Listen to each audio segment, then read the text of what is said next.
Hi, this is the Demonic Tutor with yet another video on Star Wars Unlimited Shadows of the Galaxy. This past weekend was the pre-release weekend, so I hope you got a chance to go to a lot of pre-release events, got a chance to play with the new cards, as I did. I believe I went to 3 pre-release events, and I wanted to share with you my 5 impressions of the set, of the mechanics, and what that could mean for both limited and sealed events moving forward. All right, so let's get started. So my first impression is that synergies matter in this set. Now, I did do a video about the pre-release heading into the weekend, and there I discussed how power cards typically beat synergies. That's typically true in Magic. I made that assumption going into Star Wars Unlimited, and now I feel that at least for this set, for Shadows of the Galaxy, I believe I was incorrect. I believe that synergies are more important than power. And that's because that Star Wars games tend to be much faster than Magic games. In Magic, there are a lot more situations where you're just top decking, where you're just fighting to try to get playable cards. And the first one who gets their most powerful card down on the board essentially gets to win the game. While that is somewhat true in Star Wars, if you have early synergies, oftentimes you can win the game before the opponent can get that power card available. And those synergies are really powerful. So I wanted to share 3 synergies that were played, I feel like, the most during these pre-release events. So the first synergy I want to talk about are upgrades. So you have cards that provide upgrades, more specifically experience, or more often than not. So you have cards like Clan Ren Rescuer, Covert Strength, or the Rey Leader. But then you also have cards that pay off when they're upgraded. Protector of the Throne gains Sentinel. Follower of the Way gains +1/+1. Super Command Squad gains Sentinel.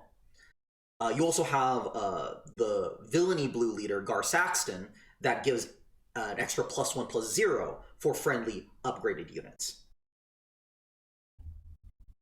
Another synergy that we saw a lot of was Underworld, specifically revolving around the leader Cad Bane, which can do damage to opponents' units when you play an Underworld card. And it will do 2 damage when Cad is flipped. So you play cards like Lady Proxima, Salacious Crumb, Enfy's Nest, Stantan, I gotta work on these names, and McClunky. All of these are Underworld cards that help do damage, and they really synergize very, very well.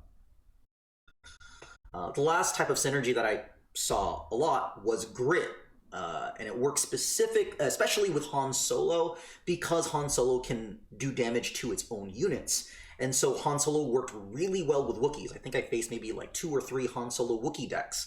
So cards like Wookiee Warrior, Gentle Giant, the Worcestershire Tree Tender. You also have other Grit units like Heroic Renegade and Covetous Rivals that can get that extra power. Okay, so impression number 1, synergies matter. Now, speaking of Han Solo, this leads into impression number 2. Han breaks the curve and the open lanes. I would say, I don't know if I'd say by far, but probably the most popular leader during the weekend to play was Han Solo. And it's because of Han Solo's action ability. Play a unit from your hand, it costs 1 less, deal 2 damage to it. This power is OP in a limited environment. Why is that? Well, let's go back and talk about quadrant theory a little bit, right? You can watch that video, I believe it was part 2 on my Spark of the Rebellion series, that talked a bit about quadrant theory and how we evaluate cards. So we focused on how we grade cards based off of how a card performs in the 4 quadrants, how they perform in the opening, how they perform in parity, how they perform in a winning board state, and how they perform in a losing board state.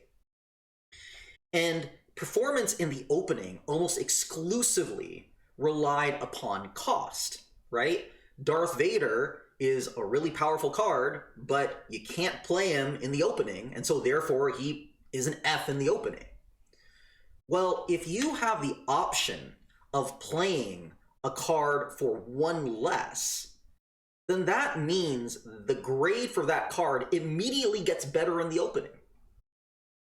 So imagine all of your units in your deck now suddenly have better opening grades, all because of Han Solo. That is extremely powerful. Now, not only that, it also means that you can play one off aspect card for, instead of a penalty of 2, effectively a penalty of 1. And that means that Han Solo has a lot more flexibility. If you're playing the Han leader and you're drafting for Han, you can be much more flexible with the cards that you get to pick, especially late in the pack. So let's come up with some off-aspect examples. You could, if you were playing Han Solo the leader, you could play Chrysantan for 6. And what would you get for that 6 resources? You would get a 3/5. Remember that you have to subtract 2 because there's 2 damage on it. A 3/5, which will be ready if an enemy unit has bounty. And when it attacks, you can deal 2 damage to a ground unit. That's not bad. Or let's say you are not playing blue. Well, you could play Gentle Giant for 7. For that, you would get a 4/6, and that's because Gentle Giant has grit. So even though you're doing 2 damage to it, you're not losing those stat points. Instead, they're getting pushed to power. So you'll get a 4/6, and on attack, you'll get to heal 2 damage from another unit. Pretty darn good. Or you could play a Death Watch Loyalist for 4. What would you get? You would get a 5/1 with Overwhelm. Or let's say you are playing blue, in which case you could play an off-aspect High-Low Bond Enforcer for 2. And that would get you a 3/2 unit with a bounty, draw a card. Now, would I say these cards are great? No.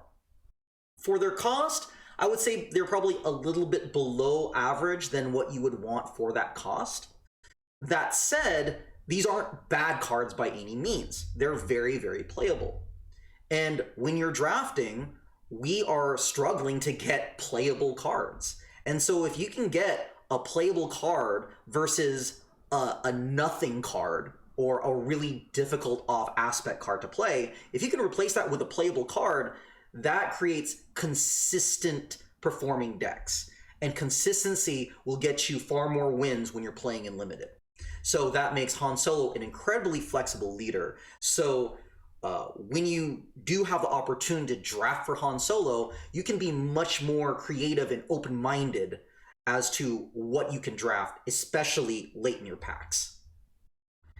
My third impression after the pre-release, how good is capture versus traditional hard removal we're used to from the previous set? So on the left, I have the 3 commons that can capture: Relentless Pursuit, Take Captive, and Discerning Veteran. On the right, I have 3 common examples of the more traditional removal cards. You have Direct Damage in Tension Block Rescue, you have Defeating the Unit Outright in Rival's Fall, and you have an Ambush unit in Chain Code Collector. How does capture fit in this removal universe? Well, capture is really good at dealing with upgraded units, since captured units lose all their upgrades. So they'll lose shields, they'll lose experience tokens, they'll lose any upgrade cards that are on them. And what's great is that even if they are released, the when played abilities don't trigger, so a unit that's shielded will come back, but it won't have a shield on it. Capture's also really good at dealing with big units that you wouldn't be able to deal with otherwise using direct damage or ambush, right? One of the problems with direct damage and ambush is that you need to be able to do enough damage in order to take out the unit. But capture, at least the green capture cards, don't have to worry about that. So you could have a really tiny unit like a Follower of the Way 1/3, you play Take Captive, and it can capture them all, right? Even if you stall that maul for 1 turn, that is probably pretty valuable, right? So it creates a lot of interesting decisions while you're playing. Do I use my capture now with the understanding that the opponent will target my guarded unit and will likely get that unit back after 1, 2, 3 turns? Or do I hold that capture back and save it for a bigger unit, and I just try to hope that the units that I already have on the board can deal with the opponent's threat? Do I use a hard removal on it, which is likely going to be more expensive? So it does add a very interesting wrinkle in gameplay, and I'm still trying to navigate what is the best way to address and interact with the opponent's units. And I think it's really fun, and it'll be exciting to see how gameplay evolves from here. Now, impression number 4. Smuggle is nice, but let's start off with the good. Smuggle is really cool mechanic that allows you to play cards that are resourced.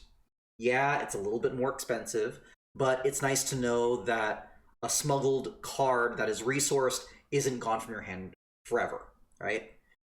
I've mentioned this in previous videos, that flexibility is really, really nice in Limited. It allows you to play that smuggle card when you really need it. It also means that an expensive card early on, again, doesn't get lost. Okay. Where's the but?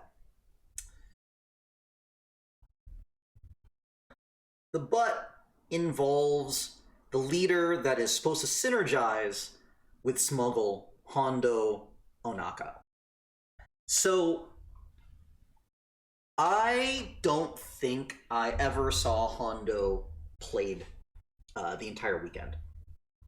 Part of that's because Moff Gideon, which is one of the promo leaders, it also occupies Green Villainy, and I think more often than not, people want to try playing with Moff. Maybe they saw Moff was more powerful. Maybe they saw that Moff you wouldn't be able to play in traditional sealed or draft because it's only a promo leader. That said, a lot of people struggled to think how you could utilize Hondo's leader ability, which is when you play a card using Smuggle, you may exhaust this leader. If you do, give an experience token to a unit. Problem is, Smuggle cards are typically pretty expensive. And so, is paying the extra 2 for a Smuggle, okay, it's nice you get an experience token, but is that worth building a deck around? Right? I like to think of Smuggle more as like a backup plan, but not as a way of building a deck around Smuggle cards. I'm not fighting to get Smuggle cards like I would versus if I had a Cad Bane deck and fighting to get Underworld cards. But I wanted to see if there was a little bit more to it than that. Maybe we haven't had Hondo figured out yet. So I took 2 examples of green cards that have Smuggle. Now, what's notable about green cards is that those cards with Smuggle often, instead of having a 2 resource penalty, is only a 1 resource penalty. So, for example, Weequay Pirate Gang costs 4 for a 3/3 ambusher. However, if you smuggled Weequay, you would only have to pay 5. And provided that you were playing Hondo, you could exhaust it and make Weequay a 4/4 ambusher for 5. Okay. Another example would be the Warbird Stowaway. You could play it for 3 for a 2/3. When you have initiative, it'll be +2/+0. Or you could smuggle it for 4. And if you're playing Hondo, if you smuggled it for 4, you would get a 3/4, which you get +2/+0 with the initiative. But how does that unit compare to cards that we've seen in the previous set? Well, in the previous set, we had Escort Skiff for 4, and that was already a 4/4 with conditional ambush. The thing is, though, is that if you're playing green, you're likely to be playing another green unit, so I would probably say, you know, good 70% of the time, you could get Escort Skiff with ambush. So remember, with Escort Skiff, you're paying 4 for a 4/4 ambusher, 75% of the time, versus paying 5 for a 4/4 ambusher with Weequay Pirate Gang. So at first glance, it feels like you're not getting very much value out of it. It feels like green got nerfed. However, there is one thing that I've left out of this balance, and it's the fact that when you smuggle a card, you basically get an extra card in hand. Okay. How does that work out? Well, let's think about a typical limited turn. You have no cards in hand, okay? You draw 2, you resource 1. Now, in Spark of the Rebellion, you'd only have that 1 card to play, you played it, and then you did all your actions, and then that was your turn. In Shadows, you draw 2 cards, you resource a smuggle card, but then you play the smuggle card, a little bit more expensive. However, unlike in Sparks, you still have an extra card in hand. So this goes into impression number 5, because there's a very important question now that we have to answer. My 5th impression, how much is that extra card worth in Star Wars Unlimited? That is going to be a really interesting question to answer. I do not know what the answer is, but just trying to think about it, my thoughts are the slower the game is, the more valuable that extra card will be. If the game is slower, you will likely have more resources out on the board. The more resources available, the more cards you'll be able to play, and thus you're more likely to realize the value of that extra card. If the game is faster, you'll have less resources. Chances are you won't be able to play the cards in hand that you would like. And win or lose, you won't be able to realize the value of that extra card. So what that tells me is that if you are playing someone like Hondo, let's go back to the previous slide. If you are playing someone like Hondo, chances are you're going to be playing him in a very control-y way. You're going to need cards that will help you heal your base. You need cards that have Sentinel. You're going to need to try to get to the higher end game if you're really going to maximize all those extra cards that you have in hand. Will we get there? Are people going to realize that value with Hondo in Limited, in Sealed, in Draft? Remains to be seen. And so those are my 5 impressions. So if you have anything else to say about it, comment. You agree, disagree? What are your thoughts after playing this pre-release weekend? We want to know, right? But if you did like what you saw, please like, subscribe, and comment, as well as watch any of my previous videos. I will be creating more Star Wars Unlimited content in the future, and I would love some of your support. So again, thank you all so much for watching. May the Force be with you, and take care. Peace out. Demonic Tutor signing out.